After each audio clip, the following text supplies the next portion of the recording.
두면서 이렇게 삶을 사는 것 같습니다. 자기 나름대로 이거 정말 중요하다라고 하는 것들을 이렇게 정하는 분들이 있는 것들을 보게 되어지는데요. 우선순위의 차이는요, 이렇게 삶의 차이를 많이 가져오는 것을 보게 돼요. 저는 섬겼던 교회는 어떤 가정은 그 가정은 먹는 게 중요한 거예요. 그래서 뭐 옷은 좀 허름하게 입고 뭐 밖으로 별로 이렇게 다니지 않아도 먹는 거는 굉장히 중요해서 맛집을 찾아다니면서 이렇게 맛있게 식사를 하시는 그런 가정을 이렇게 봤는데요.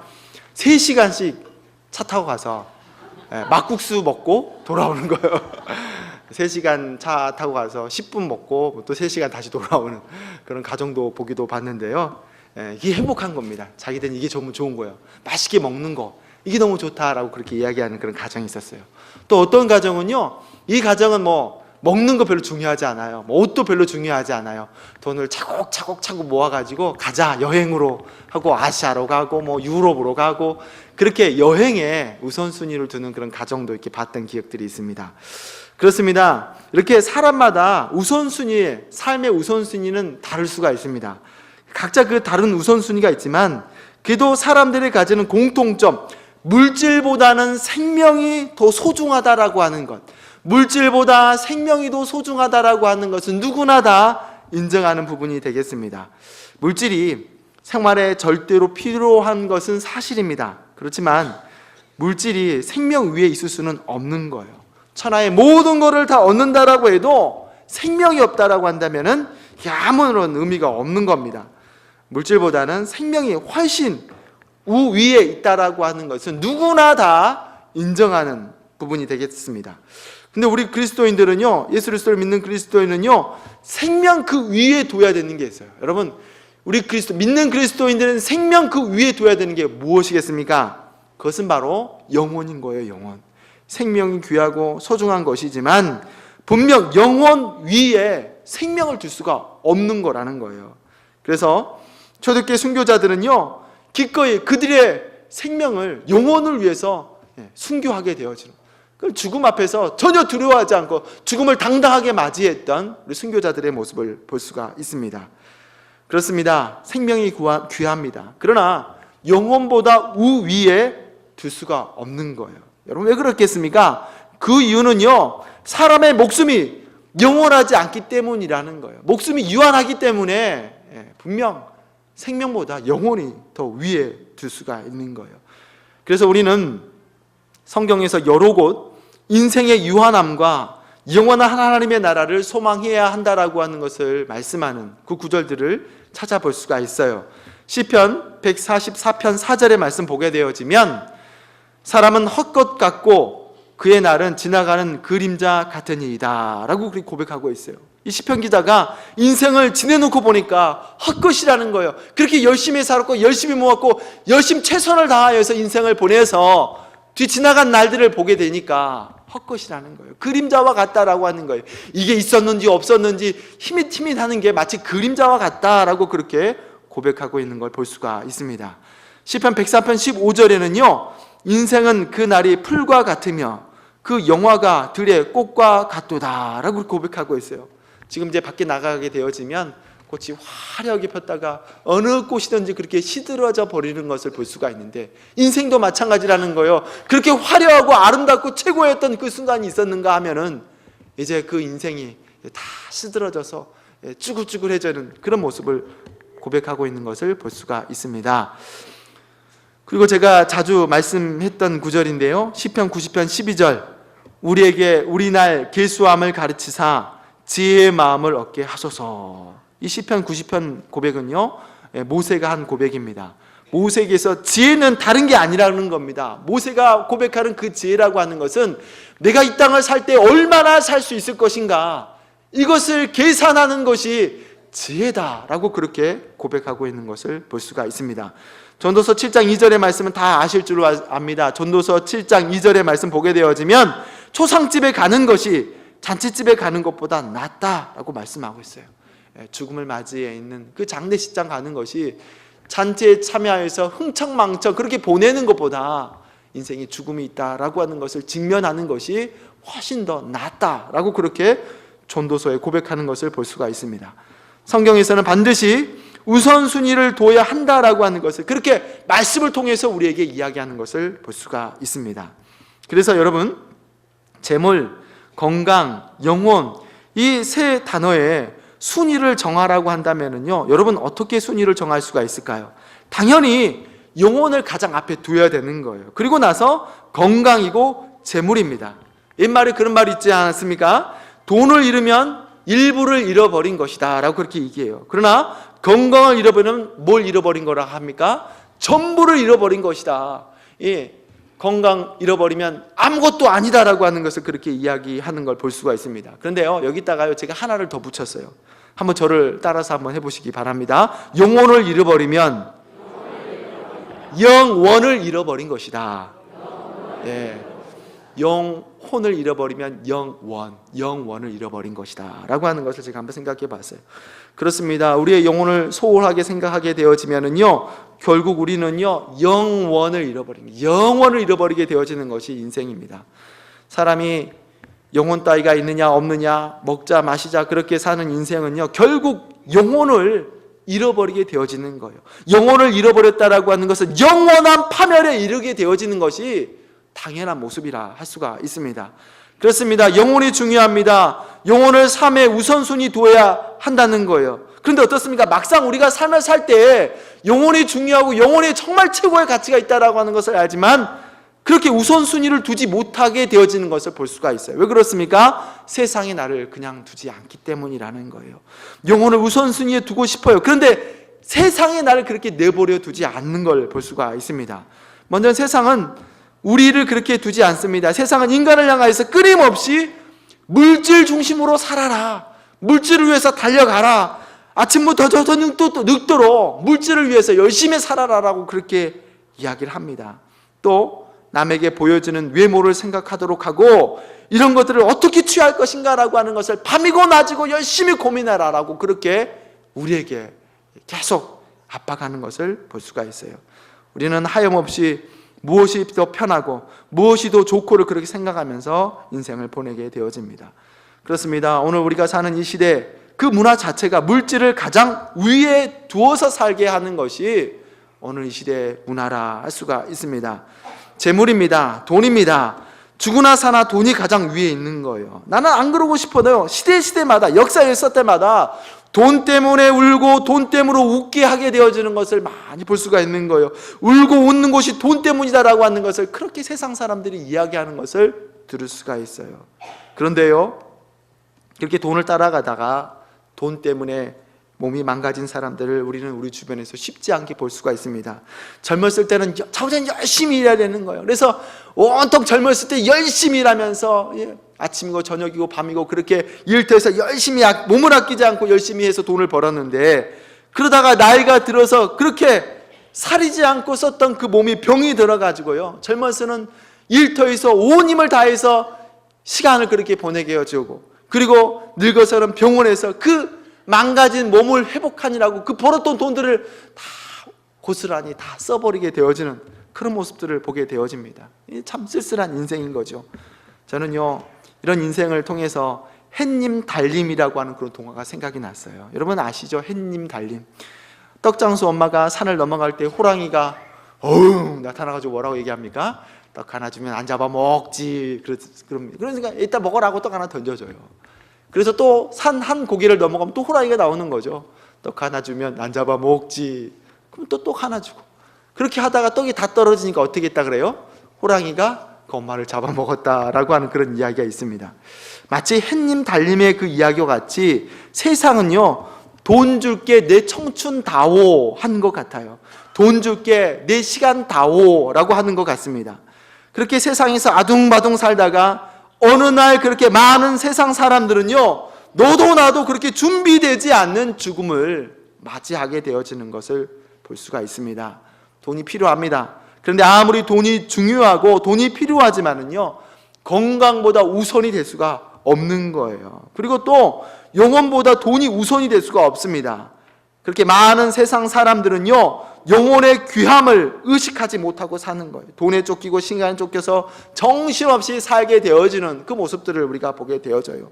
그래서 우리는 우리에게 닫혀진 그 눈꺼풀을 벗겨야 되는 겁니다. 세상에 취해서 하나님을 의식하지 못하게 하는 돈의 물질에 취해서 하나님을 떠나 사는 것에서 우리는 우리의 눈꺼풀을 한꺼풀 벗겨야 되는 거예요. 그래서 마치 사도 바울이 다메섹 도상에서 예수님을 만나고 나서 그의 눈꺼풀이 벗겨짐으로 말미암아서 예수님을 바로 보았던 것과 같이 세상의 것을 쫓고 다녔던 눈꺼풀이 벗겨지고 영혼의 가치를 두면서 이 땅을 살아야 하는 그런 지혜가 있어야 될 줄로 믿습니다. 오늘 본문을 보시게 되어지면 한 부자가 소개되고 있어요. 이 부자 참 부지런하고 똑똑한 사람이었습니다.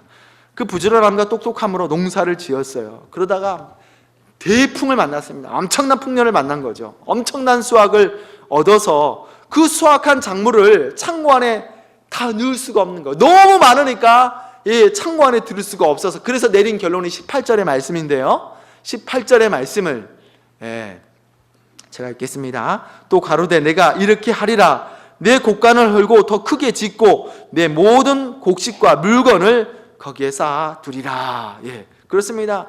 곡간을 쌓을 곳이 없으니까요, 있었던 창고를 그렇게 다 허물어 버리고, 그리고 우리 교회만보다도 더 큰 창고를 지었을지 모르겠어요. 그리고 거기에 그동안 수고해서 벌었던 곡식들을 차곡차곡 쌓아놓고 보니까 옹골질다라는 말을 하더라고요. 옹골졌을 것 같아요. 야, 좋다. 그냥 배부른 거예요. 밥을 안 먹고 밤새도록 일했어도 배불렀을 거예요. 그래서 이렇게 만족해 하면서 뭐라고 그렇게 고백하고 있습니까? 이제 몇 년을 놀고 먹고 해도 되겠다라고 그렇게 잠자리에 들어갔는데요, 그날 창고를 다 짓고 행복하게 잠자리에 들어갔는데 그날 밤에 하나님께서 내 영혼을 거둬 가시겠다라고 그렇게 말씀하는 겁니다. 이 본문에서 부자에 대해서 다른 설명이 없어요. 악한 부자인지 착한 부자인지에 대해서 소개하고 있지는 않습니다. 단지 부자라고만 하고 그렇게 표현하고 있고, 그런데 이 부자를 향하여서 예수님께서는 어리석다라고 그렇게 말씀하고 있는 거예요. 미련한 자, 어리석은 자다라고 그렇게 말씀하고 있습니다. 여러분, 사실은요, 이 어리석은이라고 하는 그 단어와 부자라고 하는 단어는요, 같이 사용하는 게 어색해요. 그렇지 않습니까? 여러분, 이 부자이다라고 한다면은요, 나름대로 똑똑한 사람인 거예요. 나름대로 지혜로운 사람인 거예요. 수완이 좋고, 그때마다 이게 머리 회전이 좋기 때문에 곡식에 많은 수확을 그렇게 얻었던 겁니다. 그리고 보니까 이 집 이대로 있으면 안 되겠다 해서 허물어 버리고 크게 지을 정도로 똑똑하고 스마트한 사람이다라고 그렇게 할 수가 있는 거예요. 그런데도 예수님께서는 이 부자를 향해서 뭐라고 말씀하고 있습니까? 어리석은 자다라고 그렇게 말씀하고 있어요. 그렇다면 무엇 때문에 이 부자가 어리석은 부자가 되어진 것이겠습니까? 근데 먼저는요, 예수님께서 이 어리석은 부자에 대한 비유를 말씀하신 이유가 있어요. 그것은 바로 13절의 말씀에 소개되고 있는데요, 13절의 말씀을 한번 읽어볼까요? 시작. 한 사람이 이르되 선생님, 내 형을 명하여 유업을 나와 나누게 하소서 하니. 그렇습니다. 한 사람이 예수님께 나와서 형님에게 말씀해 주셔서 부모님께서 나누어 주신 그 유산에 대해서 자기하고 좀 나누게 좀 해달라고 그렇게 요청하고 있는 모습을 그렇게 소개하고 있어요. 원래 이스라엘은 율법적으로 만약 부모님이 이제 돌아가시게 되어지든지 유산을 남기게 되어진다라고 한다면은 형님에게는 3분의 2가 되어지는 재산을 그렇게 주게 되어지고, 차자에게는 3분의 1에 해당되어지는 유산을 그렇게 남기게 되어지는 것이 율법적으로 정해져 있습니다. 이 사람이 그렇게 형님에게 많이 간 것을 자기에게 더 달라고 한 것인지, 아니면 그 3분의 1조차도 못 받아가지고 예수님 좀 말씀해 주셔서 그거 좀 받아주십시오라고 이렇게 부탁하는 건지에 대해서는 잘 모르겠습니다. 근데 어쨌든 간에 그렇게 나와서 예수님께 그 유산을 좀 더 많이 좀 갖게 해달라고 그렇게 요청하고 있는 것을 볼 수가 있어요. 그런데 이에 대해서 예수님께서 뭐라고 말씀하고 계십니까? 14절의 말씀을 같이 한번 읽어볼까요? 시작. 이르시되 누가 너희를 재판장이나 물건 나누는 자로 세웠느냐 하시고. 그렇습니다. 여러분이 예수님의 답변이 어떤 답변으로 보이십니까? 이 사람아, 내가 재물을 나누고 물건을 나누는 재판장이냐라고 그렇게 답변하고 있다는 거예요. 이게 얼핏 좀 듣게 되어지면 좋은 기분 가운데서 예수님께서 말씀하시는 대답이 아니다라고 하는 것을 생각해 볼 수가 있어요. 예수님께서는 이 사람의 그 요청이 굉장히 불쾌하게 느껴졌던 것 같습니다. 여러분, 예수님이 어떤 분이십니까? 이스라엘에 있어서 사람 취급도 받지 못하는 세리는요 역적인 거죠. 아주 그냥 상대하지 못할 사람입니다. 그런 사람도 예수님께서는 참 친절하게 대했다는 거예요. 이 가정에도 구원이 임했다라고 그렇게 구원을 선포하셨던 분이십니다. 또 어떻습니까? 창녀에게도 그를 품어 안으셨던 분이 예수님이라는 거예요. 그런데 이렇게 고심 끝에 예수님께 찾아왔을 이 사람에게 왠지 그렇게 서운하게, 좀 기분 나쁘게 그렇게 예수님께서 또는 역적을 내셨는지를 모르겠어요.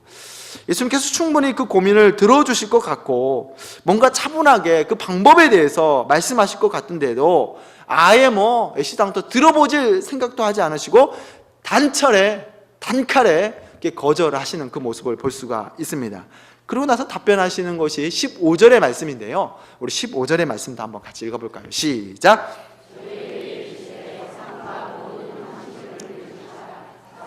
생명이 그 소유에 넉넉한 데 있지 아니하니라 하시고, 이 말씀을 현대어 성경으로 보니까 이렇게 말씀합니다. 군중을 향해서 이렇게 말씀하셨다. 너희는 온갖 욕심을 조심하라. 제 아무리 넉넉한다 해도 사람의 생명이 재산에 달려 있는 것이 아니다.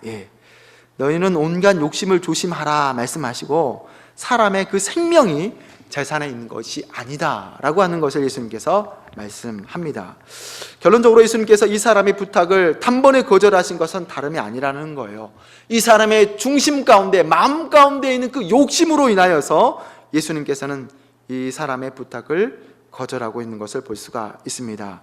이 사람의 형이 탕심이 있었다라고 한다면 그렇게 부모님의 유산을 나눠달라고 요청하는 이 사람에게도 역시 탐심이, 욕심이 가득했다라고 하는 것을 예수님께서는 보시고, 예수님께서 탐심을 물리쳐라, 욕심을 물리쳐라 라고 그렇게 말씀하고 계십니다. 어쩌면 이 사람 참 눈치가 없는 사람이라고도 생각해 볼 수가 있어요. 이 사람이 예수님께로 나오기 전에 예수님께서는 무리를 향하여서 무슨 말씀을 하시고 계셨느냐라고 하면은요, 누가복음 12장에 보게 되어지면 6절 7절에 한번 6절 7절의 말씀 한번 같이 읽어볼까요? 시작! 참새 5이 아사리온 2에 팔리는 것이 아니냐. 그러나 하나님 앞에서는 그 하나라도 잊어버리신 바 되지 아니하는도다.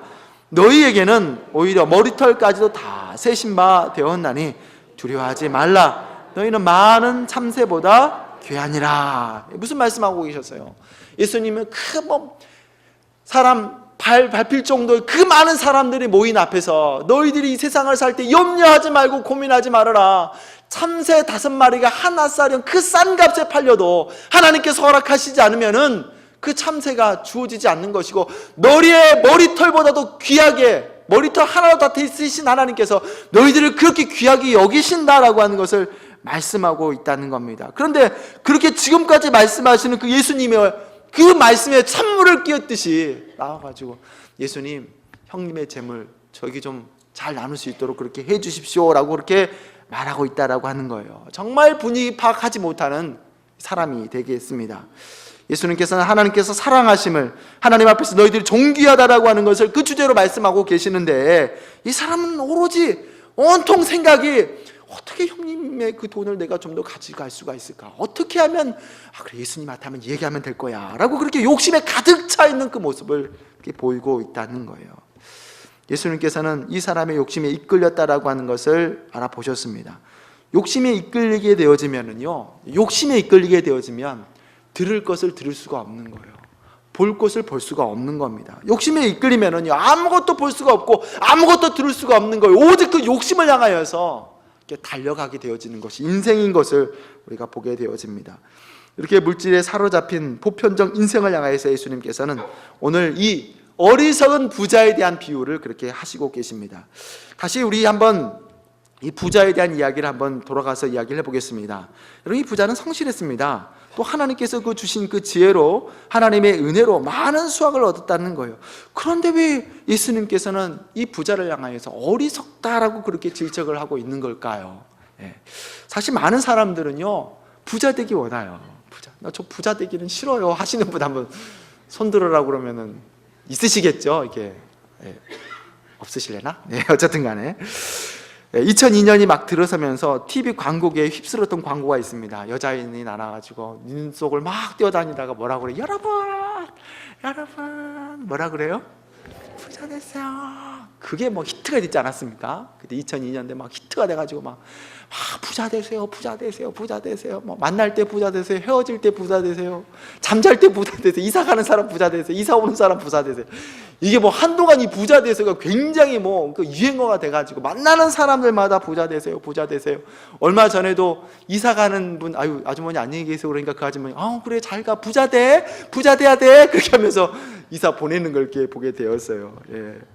참 그렇습니다. 시대를 막론하고 인류는요 누구든지 간에 부자가 되고 싶어 합니다. 누구보다도 더 잘 살고 싶고 부유해지고 싶은 것이 시대를, 역사를 막론하고 누구나의 다 마음의 소망이 되어지지 않겠습니까? 그 바람을 성취한 이 부자에게 예수님께서는 어리석다라고 그렇게 말씀하고 있어요. 그럼 부자이면 어리석은 것일 걸까요? 왜 예수님께서는 이 부자를 향하여서 어리석다고 말씀하시는 걸까? 그 어리석음은 도대체 어디로부터 오는 것일까? 17절에서 19절에서 우리는 그 단서를 찾아볼 수가 있는데요, 우리 17절에서 19절의 말씀을 같이 한 목소리로 집중해서 한번 읽어볼까요? 시작. 심중에 생각하여 가로되,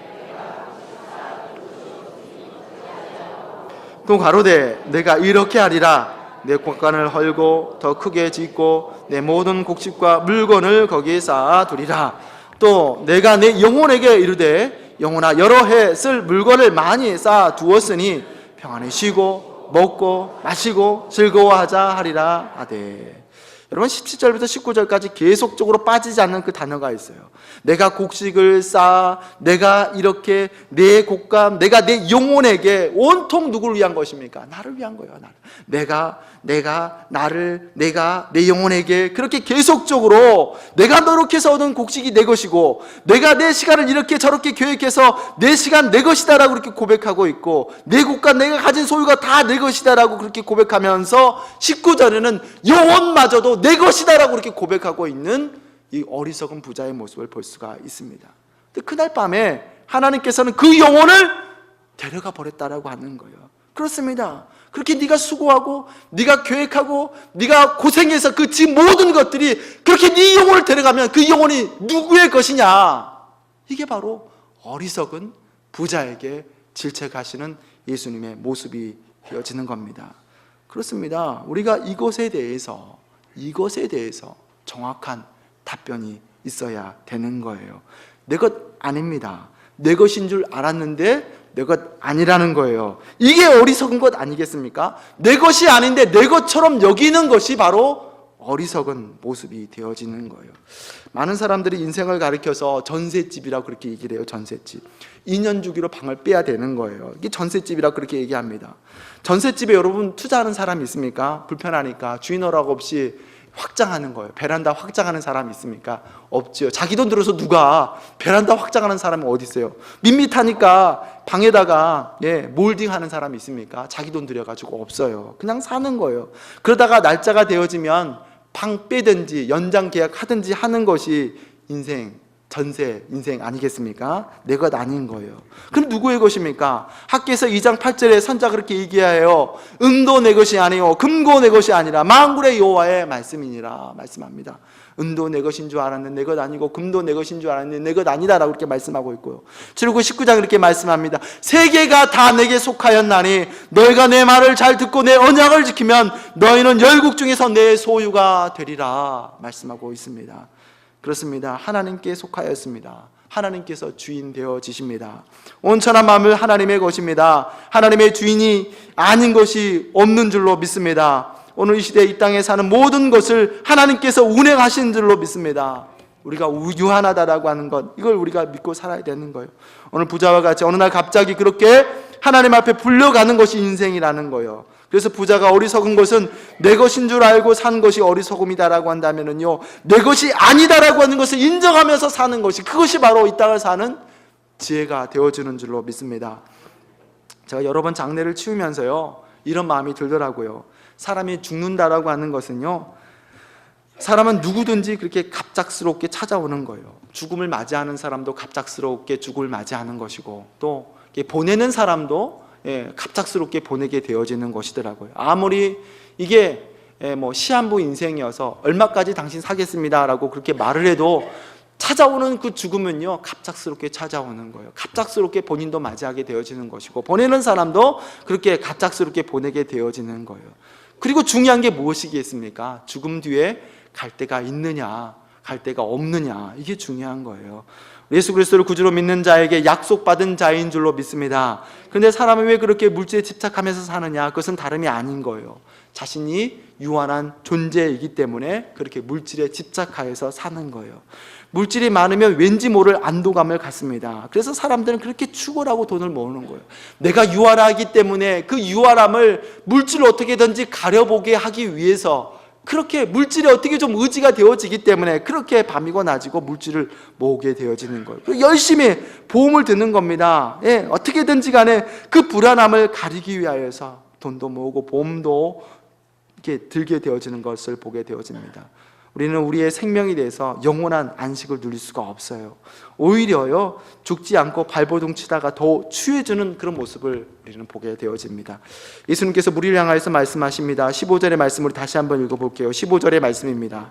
저에게 이르시되 삼가 모든 탄심은 물리치나 사람의 생명이 그 소유에 넉넉한 데 있지 아니하니라 하시고, 그렇습니다.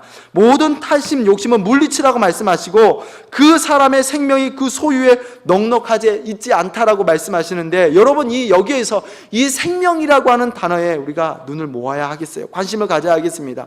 여러분, 이 생명이 무엇입니까? 우리가 평생 붙잡아야 할 제목이 되어지는 거예요. 여기서 생명은요, 헬라어로 조에라고 하는 단어를 사용합니다. 이 조에라고 하는 의미는요, 단순히 숨을 쉬고 숨을 내뱉고 받고 하는 것이 아니에요. 이 조에는요, 질적인 삶을 의미합니다. 의미와 보람과 기쁨으로 가득한 삶을 가리키는 거지요. 인생의 진정한 행복이 기쁨과 물질의 넉넉함이 있지 않다라고 하는 것을 말씀하시는 거예요. 사람은 가져도 모자라요. 부족합니다. 더 있어야 되는 것이 인생이에요. 그래서요, 미국의 큰 부자에게 한 기자가 물었다는 거예요. 당신은 도대체 얼마나 더 가져야 만족을 할 수가 있겠습니까? 라고 물어보니까 그 부자가 뭐라고 대답했다라 그래요? 조금만 더 가지면 될 것 같아요. 그렇게 대답을 했습니다. 조금만 더 있으면 좋겠어요. 근데 돈만 그런 게 아니죠. 외모도요, 조금만, 제가 키 큰 편인데요, 요즘 애들 보면 조금만 더 키가 커져도 괜찮았을 것 싶겠다라는 생각을 해봐요. 얼굴도요, 조금만 더 콧대가 좀 올라왔으면, 얼굴이 좀 더 하였으면, 눈이 좀 더 컸으면, 아내가, 남편이 좀 더 예쁘고 좀 더 능력이 더 있었으면 이라고 그렇게 조금 더를 그렇게 외치게 되어집니다. 그런데 그 조금 더가 어디까지 갈까요? 세상을 다 가지고 우주를 다 가져도요, 조금만 더 있었으면 좋겠다. 이게 사람인 겁니다. 왜 그렇습니까? 물질로는, 하나님께서는 우리를요, 천지보다도 더 귀하게 만든 존재이기 때문에 천지로 채워지는 존재가 아닌 거예요. 우리 기억하시기 바랍니다. 천지로보다도 더 귀하게 만드셨기 때문에 천지로 채워지는 게 아니라는 거예요. 우리는 오직 생명이 되신 예수 그리스도로 말미암아 채워지는 줄로 믿습니다. 우리나라에 세터민들이라고 있어요. 여러분, 세터민의 의미가 아십니까? 북한에서 월남에서 오신 분들이에요. 지금도 이렇게 한 해에 많게는 1,000명, 2,000명까지도 그렇게 오게 되어지는데, 이제는 3만 명이 넘었다라고 그렇게 얘기를 합니다. 이렇게 우리나라의 세터민들이 와서 정착하게 되어지면 복지 혜택을 드는데요. 정보를 우리 장로님께 이렇게 들어서 보니까요, 이분들이 처음에 남한에 정착하려고 하면은요, 집을 마련해줘요. 그리고 필요한 가전제품을 이렇게 준다라고 합니다. TV도 주고 필요한 냉장고도 이렇게 줘서 적응할 수 있도록 그렇게 한다는 거예요. 그뿐만 아니라 주변에 좀 이렇게 넉넉하신 분들을 붙여줘서 도움을 받을 수 있도록 그렇게 한다라고 해요.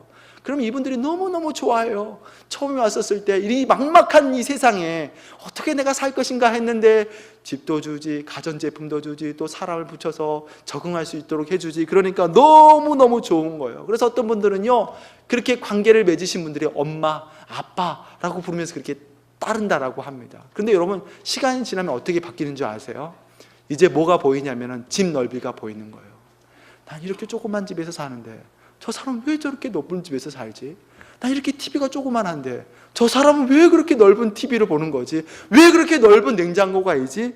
그러면서요, 점점 소원해져 가면서 연락이 끊겨지게 되어지고, 결국은요, 적응을 못하는 사람들이 많이 있다라는 얘기를 들어요. 그러다가도 또 다시 또 월북을 해서 북한으로 그렇게 가게 되어지는 그런 사람도 있다라고 하는, 다 그런 건 아니고 그런 사람도 있다라고 하는 그런 이야기를 듣습니다. 우리의 온전한 만족은 어디서로부터 얘기했습니까? 하나님께로부터 오는 줄로 믿습니다. 하나님께서 허락하시는 능력으로부터 오는 줄로 믿습니다. 예수님께서는 나는 부활이요 생명이다 말씀하고 있습니다. 나는 길이요 진리요 생명이다 말씀하고 있습니다. 아들이 있는 자에게는 생명이 있다라고 그렇게 말씀하고 있습니다. 그렇습니다. 저와 여러분 가운데 예수 그리스도께서 생명이 되어주는 줄로 믿습니다. 예수 그리스도의 생명이 있는 사람은요, 소망이 다른 곳에 있는 줄로 믿습니다. 예수 그리스도 생명이 있는 사람은 그 나라와 그의 의를 위하여서 사는 사람이 되어주는 줄로 믿습니다. 여러분, 요한복음 4장에 보게 되어지면 사마리아 우물가 여인이 나옵니다. 수많은 남자를 만나보고 수많은 남자를 대해봤는데도 그곳에서 만족함이 없었다는 거예요.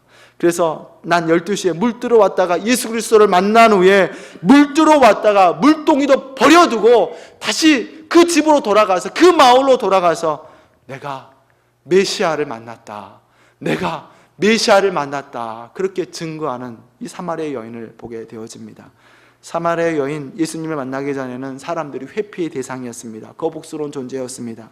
그러나 생명이 되신 예수 그리스도를 만남으로 쏟아나는 그 기쁨이 가득한 존재가 되어진 것을 보게 되어집니다. 이 생명으로 사시는 저와 여러분이 되시기를 주님의 이름으로 축원합니다. 기도하겠습니다. 주신 아버지 하나님, 우리 이 세상 가운데 보냈는데 어리석은 부자의 모습과 같이 어리석음으로 이 땅을 살지 않게 하게 하여 주옵소서.